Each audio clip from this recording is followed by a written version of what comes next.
Well, we've talked about, which questions we might try to ask and answer, and it would probably be good to have Metropolitan Sewer District here, but they've been such a good partner in helping us clean up the streams and rivers. And water, the water quality, our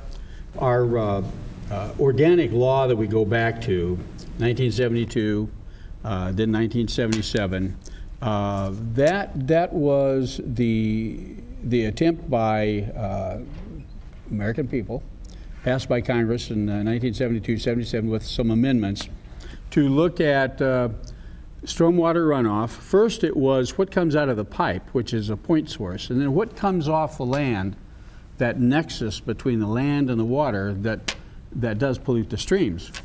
And in the case of the city of St. Louis, as in other Midwestern urban cities, urban communities, we have an aging water infrastructure. I've heard we have wooden drainage under our downtown from the Civil War era. The first sewer built in St. Louis was built in 1850.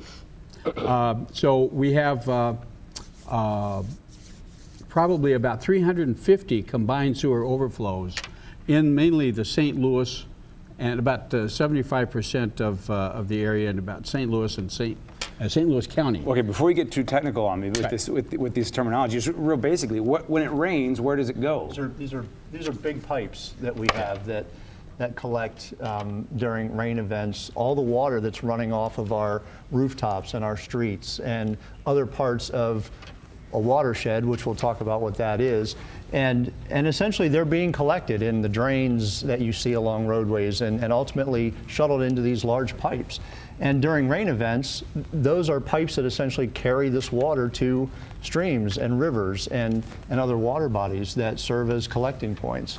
And our combined sewer system has the tendency, when we have large rain events, to mix sometimes untreated sewage with this runoff because our treatment plants can't handle the capacity, and then that ends up running into our rivers. Holly, hold that thought, because I think you guys have set it up perfectly. It's a dirty job, but someone had to do it, so we sent Jim Kircher into the sewers. You mentioned MSD. Yes. Jim actually got in the sewers with MSD for this report. This will set us up.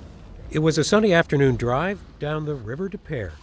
Hadn't rained for a while, so as is often the case, there was very little water in this concrete channel.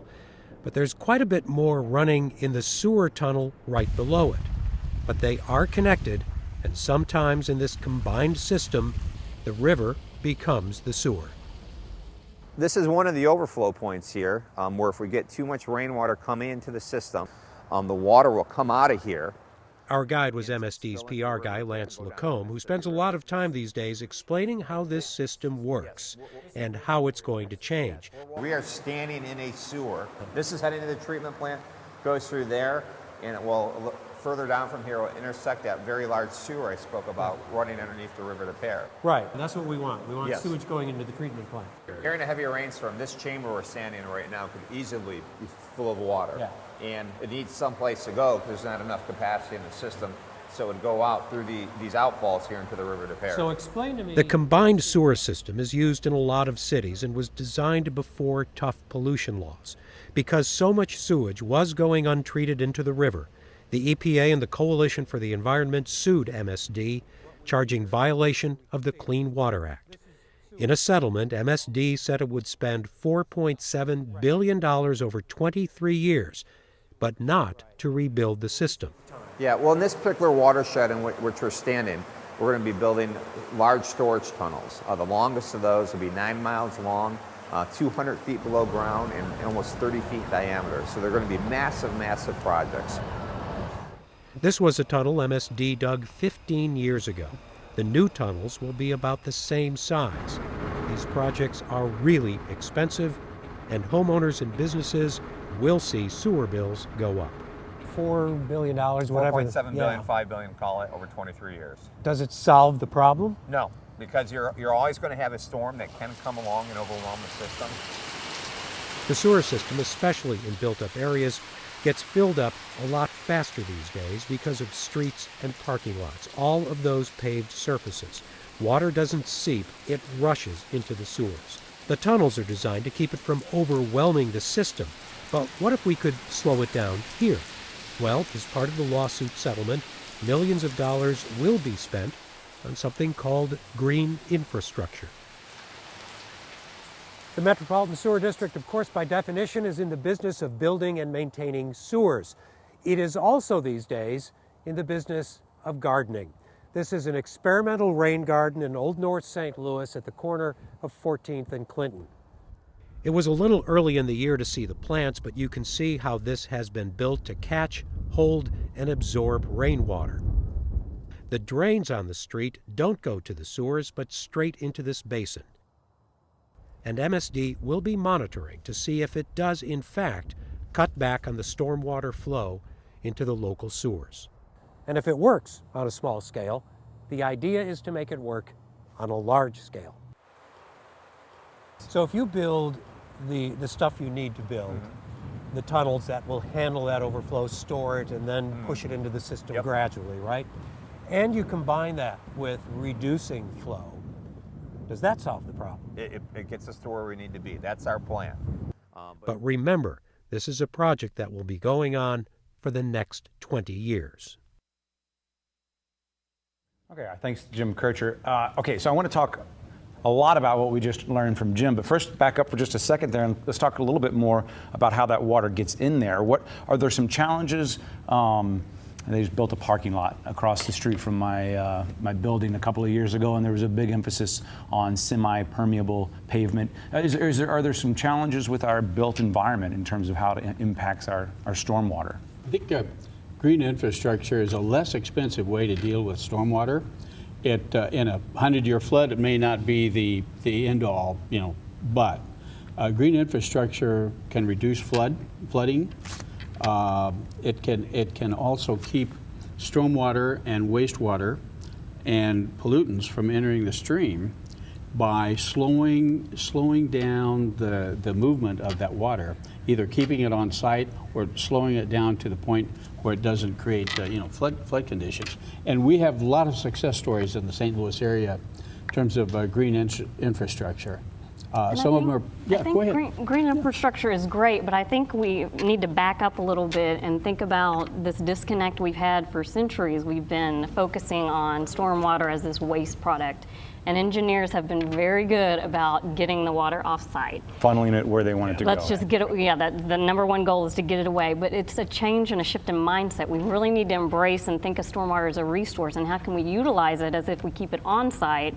That's going to solve a large amount of our problem. It's just that mindset change that we've got to get to, and that doesn't happen overnight. Farms had cisterns when they collected rainwater off the roof and used the water. Exactly. When you think about all of the hard surfaces in an urban and a developing suburbanizing area, those are all shuttling stormwater off of a site. And the more we think about green infrastructure, whether it's the rain gardens or green roofs or permeable surfaces like permeable pavement for parking lots and things like that, and where you can retrofit or put those in to begin with, you allow water to infiltrate into the ground instead of running off. And it helps our groundwater, it helps our streams and rivers because it's not being shuttled off.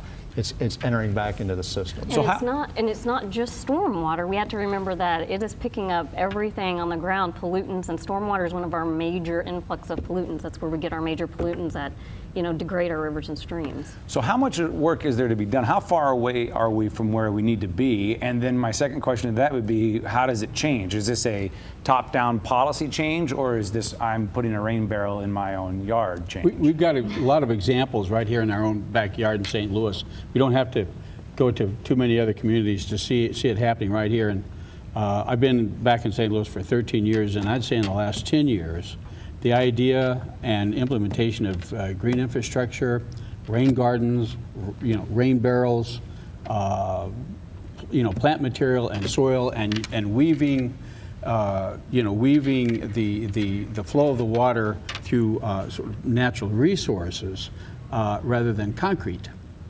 has really taken hold. And I'll give a plug here for Metropolitan Sewer District.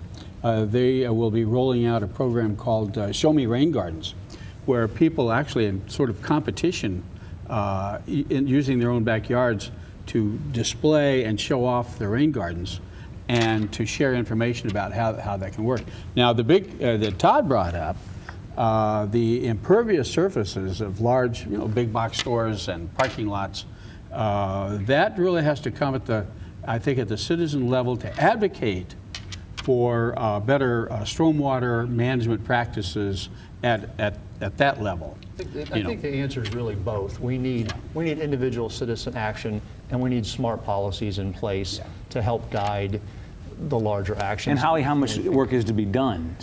How big is the problem? I think we just scratched the surface. We've got a really long road ahead of us. I mean, the years and centuries we've spent building all this impervious surface, we've got to undo all that. So it's a long road ahead of us. And is that hard to kind of sell people on when they hear MSD is working on a fix that's 20 years away? Yeah, it's definitely difficult for people to understand, and they don't even understand the concept of what a watershed is or why is stormwater important to us. They don't understand that concept. So we've got a lot of education to do. Educate us quickly. What is a watershed? Because we're going to run out of time on this segment.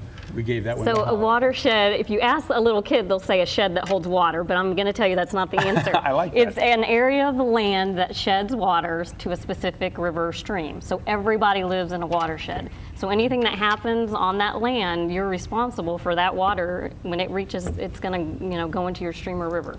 That's So our connection with fertilizers, water. yeah, if you put fertilizers on your lawn, there it goes. I mean, everything Think you about any do. area of land as a bowl, and water that hits anywhere within that bowl is going to flow to the bottom. At the bottom is the stream or river that captures all that water. That's your watershed. And we all have a responsibility. And if it's grease or oil from a parking lot or whatever, it's in a watershed, and it inevitably ends up in a stream or the river and then out to the ocean. Something.